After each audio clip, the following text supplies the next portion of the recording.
2024 November മാസത്തിൽ നടത്തിയ മണാലി യാത്രയുടെ ഒരു കുഞ്ഞു വീഡിയോ ആണിത്. മണാലി എന്ന് കേൾക്കുമ്പോൾ തന്നെ മനസ്സിലേക്ക് ഓടിയെത്തുന്നത് മഞ്ഞ് മൂടിയ മലകളും മരങ്ങളുമാണ്. എന്നാൽ എല്ലാത്തിൽ നിന്നും വ്യത്യസ്തമായൊരു മണാലി യാത്രയായിരുന്നു ഞങ്ങളുടേത്. ഡൽഹിയിൽ നിന്നും രാത്രി ബസ് കയറി രാവിലെ മണാലിയിലെത്തിയ ഞങ്ങൾ യാത്ര തുടങ്ങിയത് ഏറെ പ്രശസ്തമായ ക്ലബ് ഹൗസിൽ നിന്നായിരുന്നു. ഹിമാചൽ പ്രദേശ് ടൂറിസം ഡെവലപ്മെൻറ്റ് കോർപ്പറേഷനാണ് മണാലി ക്ലബ് ഹൗസ് നടത്തുന്നത്. ഇവിടെ എത്തുന്ന ആളുകൾക്ക് അനുയോജ്യമായ എന്തെങ്കിലുമുള്ള ഒരു സ്ഥലമാണിത്. ഇൻഡോർ ഗെയിംസ്, സ്പോർട്സ്, രുചികരമായ പ്രാദേശിക ഭക്ഷണങ്ങൾ, library, video games, river crossing, zip lines എല്ലാം തന്നെ ഇവിടെയുണ്ട്. എന്നാലും എൻ്റെ കണ്ണ് ആദ്യം മുടക്കിയത് ഇവിടെ കണ്ട ഷോപ്പിംഗ് ഏരിയയിലാണ്. എല്ലാം നല്ല കത്തിയായി തോന്നിയത് കൊണ്ട് കണ്ട് ആസ്വദിച്ച് ഞങ്ങൾ നേരെ രാജ്യത്തെ ഏറ്റവും പഴക്കം ചെന്ന ക്ഷേത്രങ്ങളിലൊന്നായ ഹിഡുംബ ക്ഷേത്രത്തിലേക്ക് പോയി. ദേവദാരു വനത്താൽ ചുറ്റപ്പെട്ടിരിക്കുന്ന ഹിഡുംബ ക്ഷേത്രത്തെ ദുംഗ്രി ക്ഷേത്രം എന്നും വിളിക്കാറുണ്ട്. ഇവിടെ എത്തിയതും ഹിമാചലിലെ തനത് വസ്ത്രം ധരിച്ച് ഫോട്ടോ എടുക്കാൻ ക്ഷണിച്ചുകൊണ്ട് ആളുകൾ ഞങ്ങളുടെ പുറകെ കൂടി കഴിഞ്ഞിരുന്നു. മഞ്ഞിൽ മൂടി നിൽക്കുന്ന ഹിഡുംബ ക്ഷേത്രമായിരുന്നു ഞാൻ ഫോട്ടോകളിലും വീഡിയോകളിലും ഏറ്റവും അധികം കണ്ടിട്ടുള്ളത്. എന്നാൽ അതിൽ നിന്നെല്ലാം വ്യത്യസ്തമായിരുന്നു ഞങ്ങളുടെ അനുഭവം.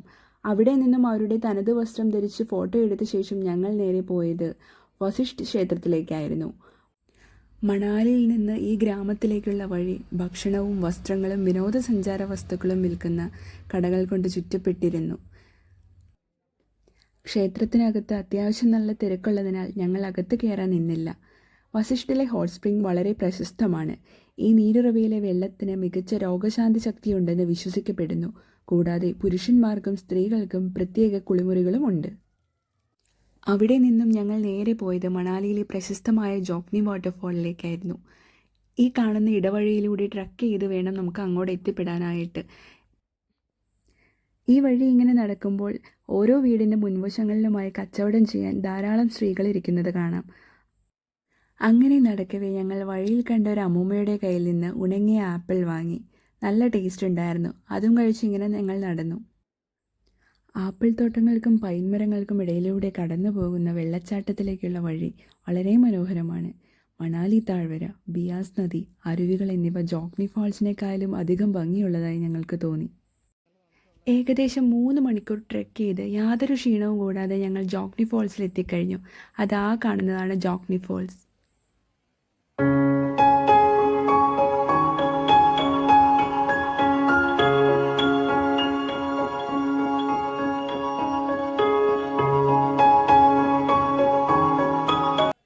അവിടെ നിന്നും പോന്ന ഞങ്ങൾ ടിബറ്റൻ മാർക്കറ്റിലും ബുദ്ധിസ്റ്റ് മൊണാസ്ട്രിയിലുമായി അന്നത്തെ വൈകുന്നേരം ചിലവഴിച്ചു.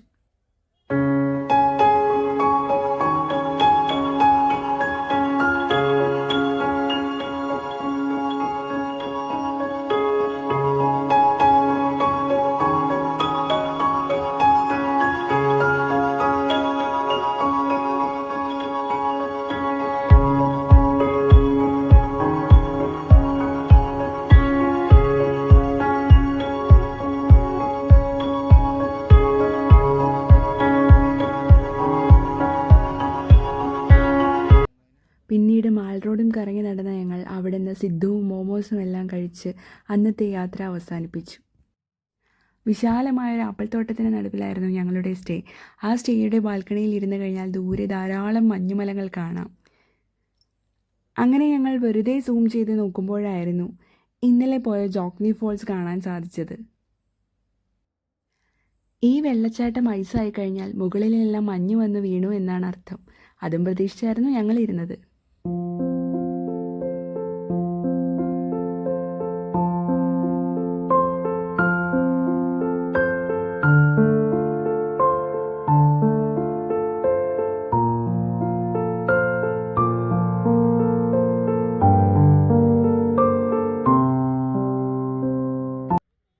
അവിടെ നിന്നും ഞങ്ങൾ നേരെ പോയത് റോത്താങ് പാസിലേക്കായിരുന്നു.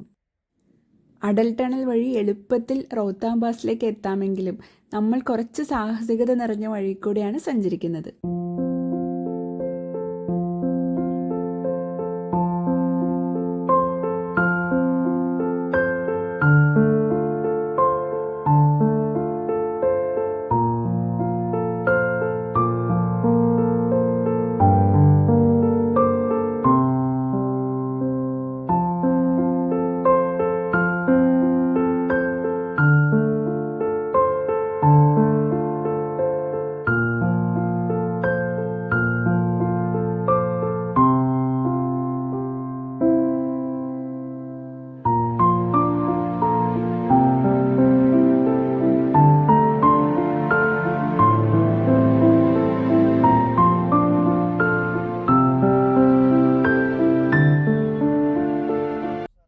റോഹ്താങ് പാസിലെത്തിയ ഞങ്ങൾക്ക് അവിടെയും മഞ്ഞ് കാണാൻ സാധിച്ചില്ല. മഞ്ഞ് ദൂരെ മലനിരകളിൽ മാത്രമേ കാണാൻ സാധിച്ചുള്ളൂ.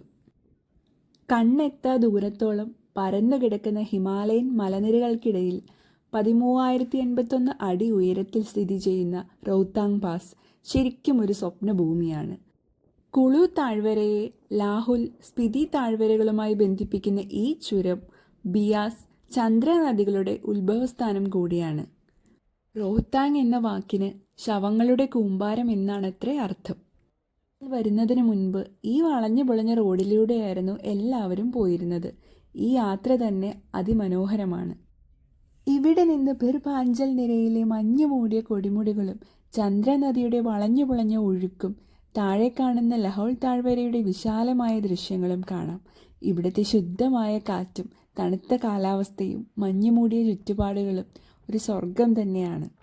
പുരാതന കാലത്ത് മധ്യേഷ്യയിലേക്കും ടിബറ്റിലേക്കും ഒരു പ്രധാന വ്യാപാര പാതയായിരുന്നു റോഹ്താങ്. നമ്മൾ ലഹോൾ താഴ്വരയുടെ കവാടമായ കോക്സർ എന്ന ചെറിയ ഗ്രാമത്തിലേക്കാണ് എത്തുന്നത്. ടണൽ വരുന്നതിന് മുൻപ് റോഹ്താങ് കടന്നു വരുന്നവർക്ക് തങ്ങാനുള്ള പ്രധാന സ്ഥലമായിരുന്നു കോക്സർ. കോക്സറിൽ നിന്ന് ഏതാനും കിലോമീറ്ററുകൾ പിന്നിടുമ്പോൾ നമ്മൾ സിസുവിലേക്ക് എത്തുന്നു. ചന്ദ്ര നദിയുടെ വലതുകരയിലാണ് സിസു സ്ഥിതി ചെയ്യുന്നത്. ഈ ഗ്രാമം ഖ്വാലിക് എന്നും അറിയപ്പെടുന്നു.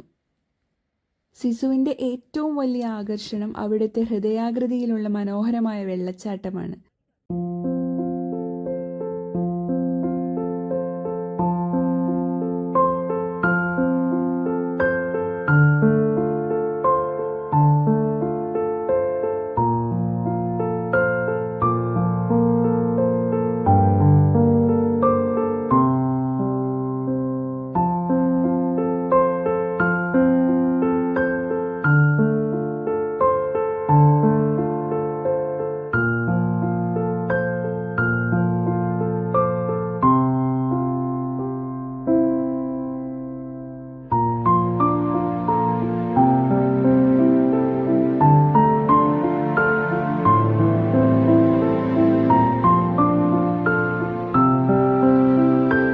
സിസുവിൽ നിന്ന് ഞങ്ങൾ നേരെ പോയത് ഇന്ത്യയുടെ എഞ്ചിനീയറിംഗ് വിസ്മയമായ ലോകത്തിലെ ഏറ്റവും ഉയരത്തിൽ സ്ഥിതി ചെയ്യുന്ന ഒറ്റ ട്യൂബ് ഹൈവേ ടണൽ എന്ന ഖ്യാതിയുള്ള അടൽ ടണലിലേക്കായിരുന്നു.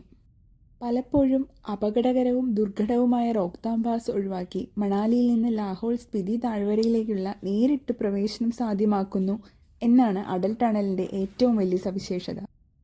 സമുദ്രനിരപ്പിൽ നിന്ന് ഏകദേശം 10,000 അടി ഉയരത്തിലാണ് ഈ ടണൽ സ്ഥിതി ചെയ്യുന്നത്.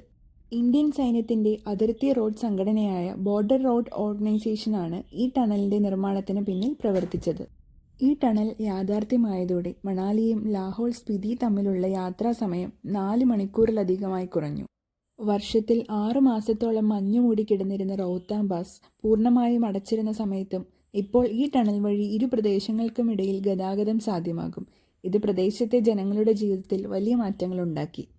അടുത്ത ദിവസം രാവിലെ ഞങ്ങൾ നേരെ പോയത് കുളുവിലുള്ള മാ വൈഷ്ണവോ ദേവി ടെമ്പിളിലേക്കായിരുന്നു.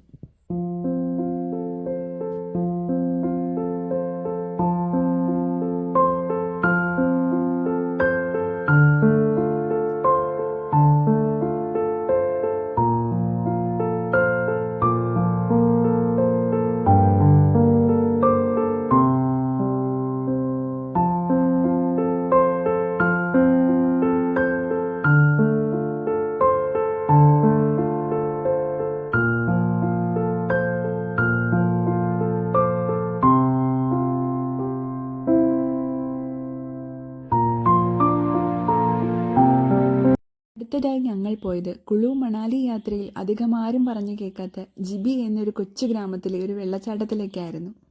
മണാലിയിലെ തിരക്കുകളിൽ നിന്ന് മാറി പ്രകൃതി സൗന്ദര്യം ആസ്വദിക്കാനും ശാന്തമായ അന്തരീക്ഷത്തിൽ വിശ്രമിക്കാനും ആഗ്രഹിക്കുന്നവർക്ക് പറ്റിയൊരിടമാണിത്.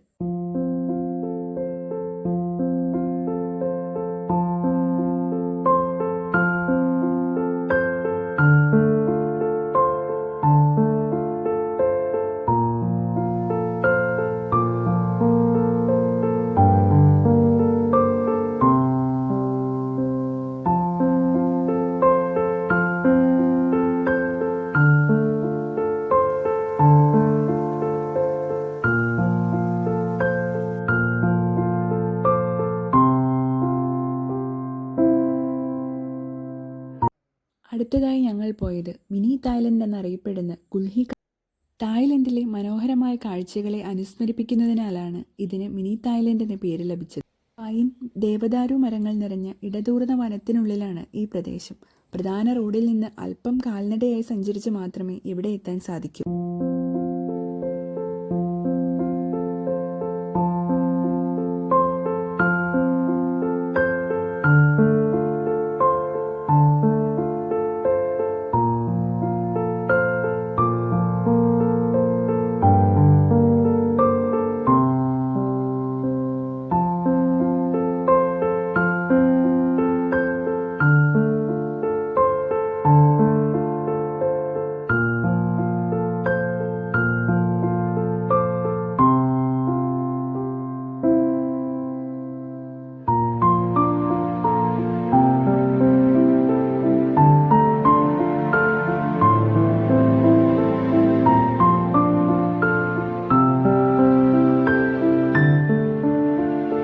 അടുത്തതായി ഞങ്ങൾ പോയത് നർക്കണ്ടയിലുള്ള ഹട്ടു പീക്കിലേക്കായിരുന്നു.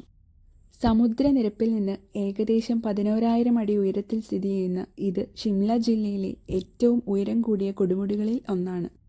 ഹട്ടു പീക്കിലെ ഏറ്റവും വലിയ ആകർഷണം ഇവിടെ നിന്ന് ലഭിക്കുന്ന 360 ഡിഗ്രി പനോരമിക് കാഴ്ചകളാണ്. കൊടുമുടിക്ക് മുകളിലായി ഹട്ടു മാതാ ക്ഷേത്രം സ്ഥിതി ചെയ്യുന്നു. ഈ കൊടുമുടിക്ക് ആ പേര് ലഭിച്ചത് തന്നെ ഈ ക്ഷേത്രത്തിൽ നിന്നാണ്.